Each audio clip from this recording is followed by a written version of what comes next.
Right, so I just want to cover a huge topic in this industry, the weight loss industry, and it's why carbs don't make you fat.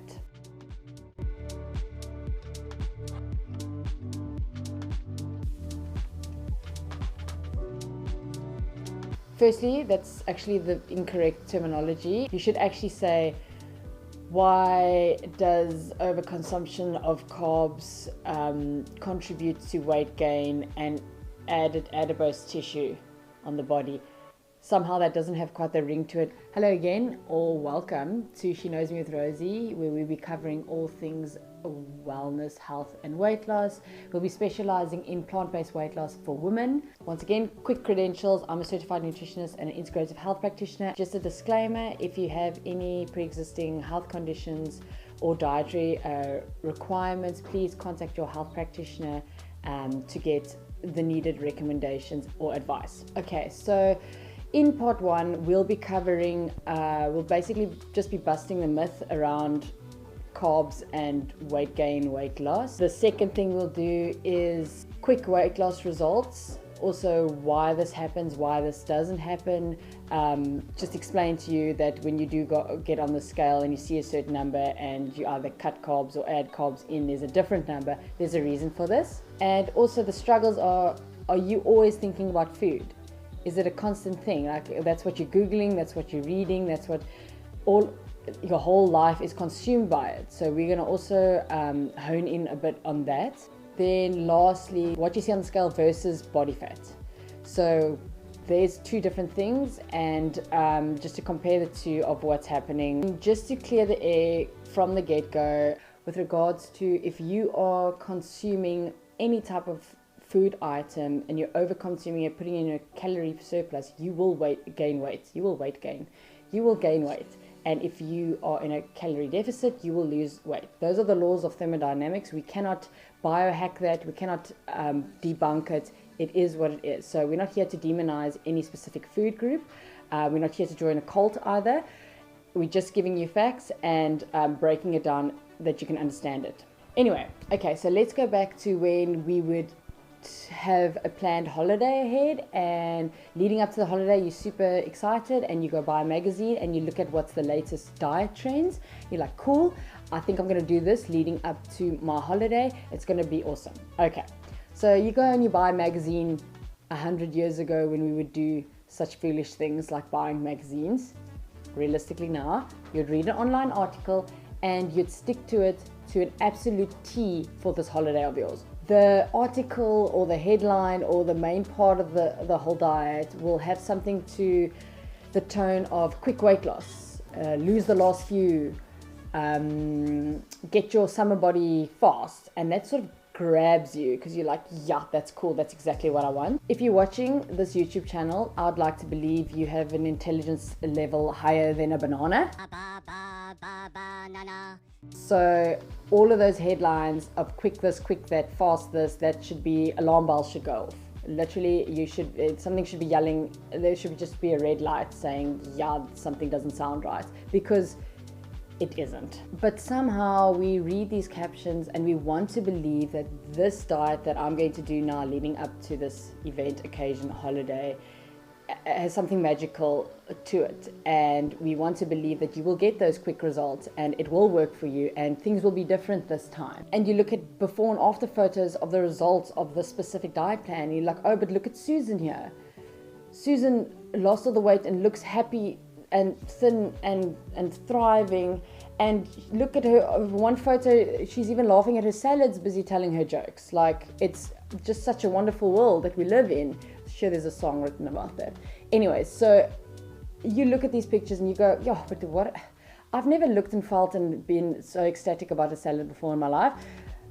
Maybe let's just give it a shot. Let's give this diet a shot. Let's do it. Then the diet plan will go something along the lines of, for the first few weeks, we will be eating predominantly green vegetables, and you'll be upping your fat and protein intake and cutting down or cutting out completely. You'll be cutting the carbs.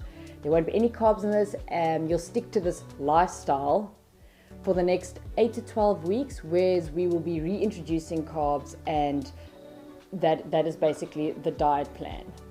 all of this happens while you want to murder every human around you, and you white knuckle your way through every steamed broccoli and boiled protein and super high fat meal. You want to kill people. Then when you're done with this diet, or you're on week 11, you're like, cool, I've got one more week, week 12, and then we're going to go on holiday.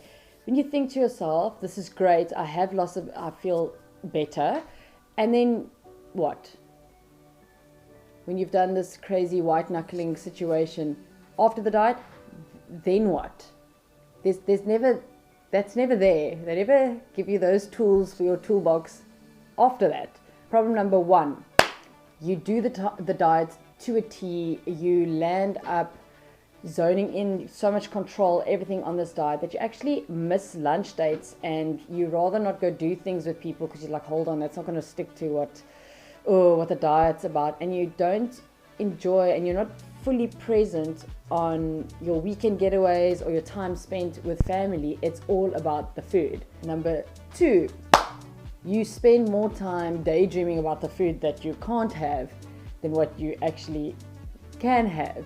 And this also just consumes your entire thought pattern, and that's all that your thoughts revolve around, is what you can't have. Problem number 3, you actually turn into a bit of a bitter person because you're a little bit edgy and irritable in most situations because it doesn't align with the program or guide that you're sticking to, which turns you into a little bit of a bitter person. Number 4, you up your fats and proteins because you're actually not feeling full. You feel a little bit like unsatisfied after a meal. And with upping your fats and your proteins, you're actually taking in more calories. I don't want to talk about calories in, calories out the whole time on this channel, but it's a reality. Deficit, surplus will chuck you in 2 different camps of where you're going. So if you're upping your meals and you can only have quite a bit of fats and protein because you've cut carbs down now, the density of that meal becomes higher. So what you end up doing is you actually go into a bit of a calorie surplus, or you just plateau, and now you're like, well, nothing's working now. Now what? Now I'm not satisfied. I don't feel physically full afterwards. What is going on here? Then number 5, your smartphone literally stops dropping pins of where the nearest bakery is because you're haunted by the smell of bread. Okay, that's not real, but I feel like if your phone only knew, then it would do that actually. Realistically, this is what's happening, and this is why you are losing weight. Number 1, you are cutting out the crap. You cut carbs because the program said that, but in your mind, you're thinking biscuits, sweets, cakes, those are all carbs. They have carbs in them, but you just cut out the crap. So you're actually weighing less because you've dropped a bit of body fat potentially because you've cut out all the nonsense. So that is the first reason why you did lose weight on that crazy diet. Then number 2, you have cut out all your carbs, so you've actually dehydrated yourself and you've dropped water weight, and the scale has shifted, and you want to like high five yourself and like it's fist pumping time, but you've just, like I said, you've dehydrated yourself, and this is a result in weight loss in numbers on the scale. Then number 3, total TMI, but let's get real. You have less in you, so your bowels have less in them. So at the end of the day, you're passing less food in volume through your system, so you'll be lighter because you're actually putting less things into you that have to physically go out of you. Okay, so this whole diet thing that you white knuckle through goes, and you decide, oh, you know what, let's do that whole reintroduce thing that sounds fantastic, and you start adding some carbs in. You add carbs in, and immediately you get on the scale and you're like, the scale went up. Oh my gosh, this carb thing is a real thing. Like, the carbs are making me so fat. Other things are at play here. So you immediately just decide, you know what, I'm going to cut back on the carbs because this is so not cool. I don't want the scale to go up. And which you do. You immediately cut the carbs again, and you stick on this low carb diet for longer than what you should. if you should have in the first place, and you don't give a higher carb diet any chance. Like, you don't give carbs any chance in hell, and you're like, okay, it doesn't work, let's just go back to what we were doing. That sounds silly to me. I mean, I've been there also, and it didn't sound silly at the time, but now that I understand things, it's like chopping off a limb. It's like you amputate your leg because you're like, I want to weigh less on the scale. But is that the best option in long term? Is life going to be the same without a leg if you do chop it off? It's the same as, why do you want to cut carbs? Life will not be the same without carbs. Carbs are life. Okay, on all of these topics, we go more in depth in part 2 and part 3. We just wanted to sort of touch on a few things regarding carbohydrates and what you see just like in an average day, but we'll go more into depth in, like I said, in part 2 and 3. Thank you very much for sticking around. Thank you for watching the video. I would love it if you could support my channel by liking and subscribing. Otherwise, I'll see you in part 2.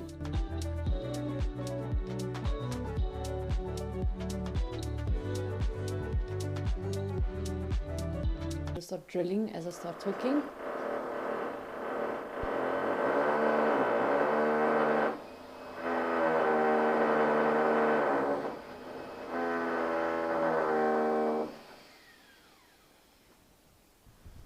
Cool.